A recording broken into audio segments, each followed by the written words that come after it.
नमस्कार दोस्तों। अगर आज रात फ़ारस की खाड़ी में एक मिसाइल गिरती है ना, तो उसका असर सिर्फ ईरान या अमेरिका तक सीमित नहीं रहेगा, बल्कि दुनिया का तेल रुक जाएगा। उसके बाद या बाज़ार गिर जाएंगे और शायद तीसरे विश्व युद्ध की शुरुआत हो सकती है, या आज रात के बाद। लेकिन सबसे बड़ा सवाल ये है, क्या अमेरिका सच में अब कमज़ोर पड़ चुका है, या क्या ईरान ने अमेरिका के दांत खट्टे कर दिए, दिन में तारे दिखा दिए हैं? क्या इजराइल को ईरान अकेले अपने दम पर घुटनों पर लेके आ चुका है? क्या ईरान सिर्फ जवाब देगा, या इस बार खेल बुरी तरीके से पलट देगा? जी हाँ, आज हम बात करेंगे उस टकराव की जहाँ सिर्फ मिसाइल नहीं, बल्कि दुनिया की ताकत का संतुलन अब दांव पर लगा हुआ है। जी हाँ, अमेरिका दूसरी स्ट्राइक की तैयारी में है। ईरान भी खुली चेतावनी लगातार दे रहा है। जी हाँ, खुली अब धमकी दे चुका है इजराइल को भी और अमेरिका को भी। और नाटो के पूर्व कमांडर ने बीते कल के दिन एक ऐसा बयान दे दिया है जिसने पूरी दुनिया को बुरी तरीके से चौंका दिया है। जी हाँ, क्या अमेरिका को इतना नुकसान हुआ है कि उसे रिकवर होने में सालों साल लग जाएंगे? जी हाँ, आज इस वीडियो में हम बात करेंगे हर दावे के फैक्ट चेक की, हर आंकड़े के एनालिसिस की, और आपको बताएंगे कि वॉर की असली स्थिति वर्तमान में क्या है। जी हाँ, नाटो के पूर्व कमांडर वेस्ली क्लार्क ने सीएनएन को दिए एक इंटरव्यू में ये कहा है कि युद्ध में पैसा नहीं, असली नुकसान हथियारों का हुआ है। मतलब कि जो उनके पास स्टॉक था हथियारों का अमेरिका का, वो समाप्त हो चुका है। उन्होंने जो आंकड़े दिए हैं वो चौंकाने वाले हैं। जी हाँ, टॉम हॉक मिसाइल का जो स्टॉक है वो 50% तक कम हो चुका है, जबकि दूसरी तरफ ईरान का जो स्टॉक है हथियारों का वो लगातार बढ़ रहा है। जो सीज़ फायर चल रहा है 10 डेज़ का, इसमें ईरान लगातार अपने वेपन्स को इकट्ठे कर रहा है, मैन्युफैक्चरिंग कर रहा है अपने वेपन्स को, ड्रोन की मैन्युफैक्चरिंग कर रहा है। और अभी हाल ही में दोस्तों ईरान के डिफेंस मिनिस्टर मिलके आए थे व्लादिमीर पुतिन से, ठीक है। वहाँ पे उन्होंने उससे मांगा है एयर डिफेंस सिस्टम, और पुतिन ने ग्रांटेड कर दिया। दिया ईरान की शक्ति लगातार बढ़ रही है। और दूसरी तरफ दोस्तों जो अमेरिका है, अमेरिका की जो आपकी बैलिस्टिक मिसाइल इंटरसेप्टर थी वो 30% तक डिक्रीज़ हो चुके हैं, कम हो चुके हैं। इस जंग में इतनी बड़ी संख्या में बैलिस्टिक मिसाइल इंटरसेप्टर ख़त्म हो चुके हैं, और हाई एंड मिसाइल सिस्टम लगभग अब स्टॉक में आधे रह चुके हैं बस। सोचिए, ये कोई आम आदमी नहीं बोल रहा है। जी हाँ, ये नाटो का टॉप कमांडर रह चुका शख्स बोल रहा है। जी हाँ, लेकिन सवाल ये है, क्या ये आंकड़े सच हैं या फिर सिर्फ अनुमान हैं? जी हाँ, अगर सिर्फ ये अनुमान है, ध्यान रखिएगा, तो भी ये अनुमान सोचने पर मजबूर कर रहा है। अगर ये आंकड़े सच हैं तो ईरान ने कहीं ना कहीं अमेरिका को दिन में तारे दिखा दिए हैं।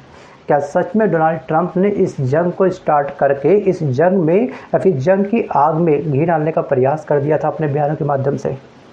ये जंग पहले ही रुक चुकी होती, शांति समझौता पहले ही हो चुका होता, लेकिन ट्रंप के जो लगातार बेतुके बयान आ रहे हैं ना, इसके इन बयानों की वजह से ही इस जंग की जो आग है वो आज ज्वालामुखी में तब्दील हो चुकी है।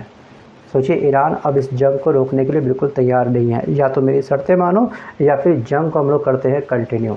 और इसका सबसे बड़ा हथियार है ईरान के पास में इस समय स्टेट ऑफ हॉर्मुज़, जिसका वो एक कतरा भी जी हाँ सरेंडर करने के लिए तैयार नहीं है। और यही वजह है कि शांति वार्ता लगातार धराशायी हो रही है। चलिए वापस आते हैं फिलहाल टॉपिक की तरफ। कुछ करते हैं हम लोग कैलकुलेशन। जैसे टॉम हॉक मिसाइल, ठीक है, अमेरिका ने लगभग 850 से लेकर के 1000 मिसाइलें दागी हैं इस समय ईरान के ऊपर, ठीक है। ईरान को कमज़ोर करने के लिए इतनी बड़ी संख्या में इस मिसाइलों का प्रयोग किया, तो एक मिसाइल की कीमत कम से कम है 1.5 मिलियन डॉलर, मतलब कि 12 करोड़ रुपये। अब कुल खर्च अगर हम मल्टीप्लाई करें इस्तेमाल मिसाइलों का, तो कुल खर्च 1.2 से लेकर के 1.5 मिलियन डॉलर।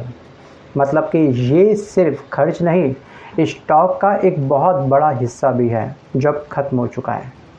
सोचिए, मिसाइल डिफेंस सिस्टम की तरफ अगर हम देखेंगे, जी हाँ, पैट्रियट मिसाइल 1000 से अधिक इस्तेमाल हुई है इस जंग में। और जो थर्ड जो इंटरसेप्टर है वो 200 से अधिक इस्तेमाल हुए हैं। और जो SM-3 है, जो ये सिस्टम है, जी हाँ, वो 100 से 200 इस्तेमाल हुए हैं। जी हाँ, ये सभी हाई एंड टेक्नोलॉजी है, इन्हें बनाने में लगते हैं कई महीने नहीं बल्कि कई साल लग जाते हैं। और जब इनका इस्तेमाल होता है जंग में, चंद सेकंड में ये धराशायी हो जाते हैं। सोचिए, इतना बड़ा नुकसान होता है। वहीं दोस्तों रडार और सिस्टम का भी भरपूर प्रयोग हुआ है इस जंग में। या AN या फिर टापी 2 जैसे एडवांस डार को नुकसान पहुंचाए और ये सिस्टम दुनिया में गिने चुने हैं। बहुत ही कम है दोस्तों डार और सिस्टम जो इस समय अमेरिका इस्तेमाल करता है, इनको भी ईरान ने गिरा दिया, धराशायी कर दिया। वहीं दोस्तों ड्रोन और प्रिसीजन हथियार जिसका नाम है MQ-9 रिपीटर जैसे ड्रोन खो चुका है अमेरिका बड़े स्केल पर, बड़े पैमाने पर। जी हाँ, हज़ारों स्मार्ट हथियार खत्म हो चुके हैं इस समय ईरान के। मतलब कि कुल अनुमानित लागत 25 से 30 बिलियन डॉलर के आसपास है। इतना बड़ा नुकसान। और यही वजह है कि अमेरिका की जनता इस समय ट्रंप की सरकार के अगेंस्ट सड़कों पर उतर आ चुकी है। बहुत बड़ा पैसा इसने स्वाहा कर दिया इस जंग में, और शायद इसी को बोलते हैं विनाशकाले विपरीत बुद्धि।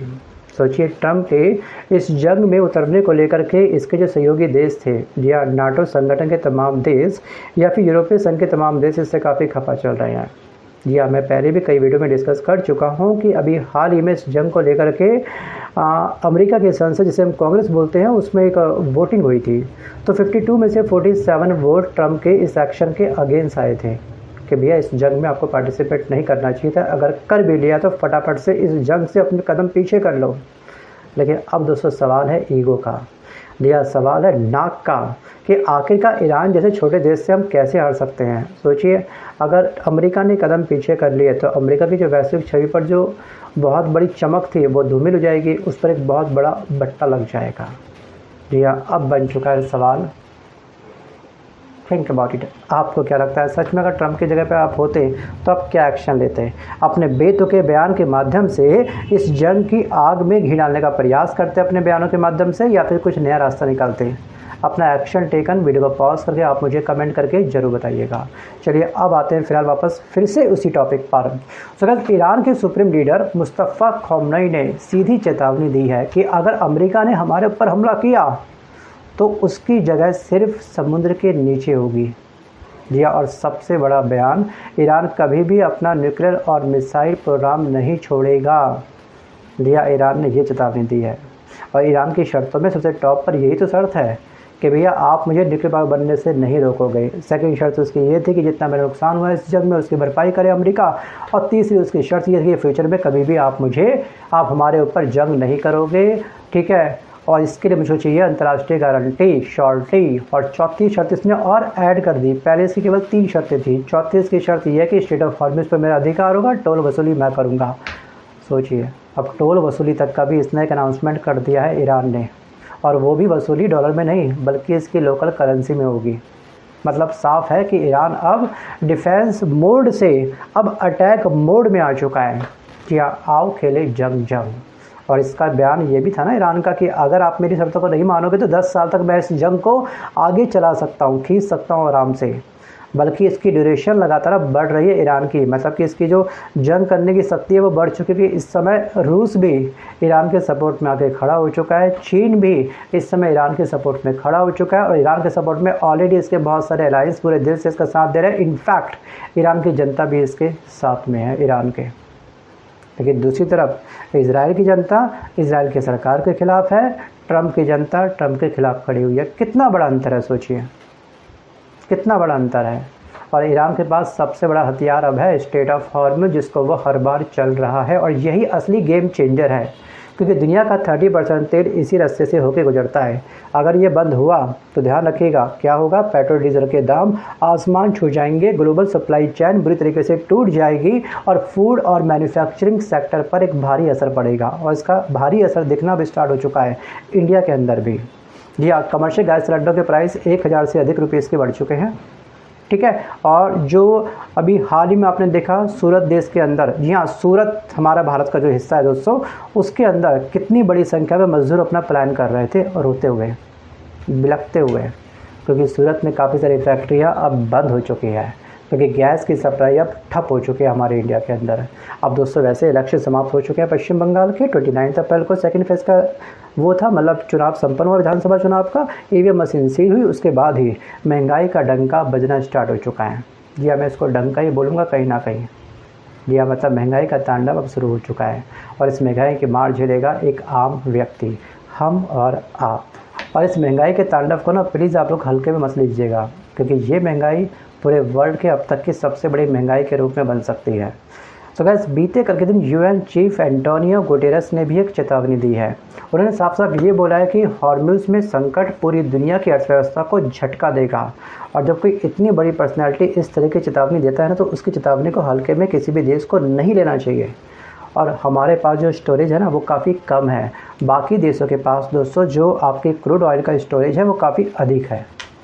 अब दोस्तों एक सवाल ये है, क्या अमेरिका फिर हमला करेगा? अगर हमला हुआ ना इस बार, तो थर्ड वर्ल्ड वॉर में पूरे देश की एंट्री होने वाली है। ये बात बिल्कुल तय है।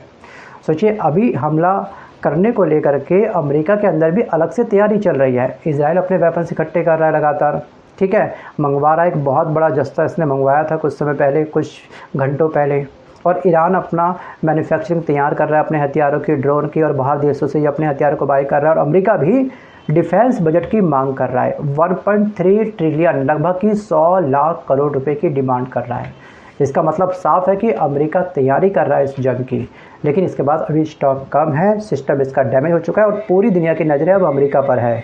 झुकेगा या फिर अमेरिका लड़ेगा। यानी कि अमेरिका के लिए ये सिर्फ अब युद्ध नहीं है, बल्कि अब प्रतिष्ठा की लड़ाई बन चुकी है। और एक्चुअली सच क्या है, अमेरिका को नुकसान हुआ है, ये बात बिल्कुल सत्य है।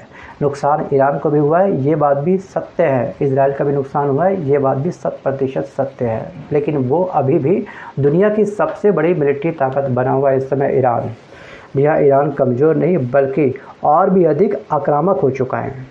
वैसे लगा था इजराइल को, ईरान को, कि भैया हम लोग इसके ऊपर ऑपरेशन फ्यूरी स्टार्ट करेंगे, ईरान के काफ़ी सारे इंफ्रा को हम लोग ख़त्म कर देंगे, टॉप लीडर को मार देंगे, रिजिम चेंज करके ईरान के ऑयल पर हमारा अधिकार हो जाएगा, आराम से पूरा मैप हमारा हो जाएगा ईरान का। यही सपना था ना ट्रम्प का, इजराइल का मिल करके। ये थे मुंगेरी लाल के सपने। आंखें बंद करें, काफ़ी मज़ा आया सपने देखे, लेकिन जब आंखें खुली तो हकीकत बिल्कुल उल्टी निकली। जी हाँ, ये जंग मिसाइलों से कम और रणनीति से ज़्यादा लड़ी जा रही है। जी हाँ, पहला वॉर जिसने किया, जीत उसी की नहीं होगी, बल्कि जो आखिरी तक टिकेगा, इतिहास उसी का होगा। जी हाँ, स्टेट ऑफ हॉर्मुज़ पर अधिकार उसी का होगा। असली सच्चाई ये है। सो गाइस, अब आपको क्या लगता है इस टॉपिक को लेकर के, इस जंग को लेकर के? अपनी राय आप मुझे कमेंट करके जरूर बताइएगा। सो गाइस, आज के इस वीडियो में बस के लिए इतना ही। मिलता हूं जल्द अपने वीडियो के साथ, तब तक के लिए धन्यवाद।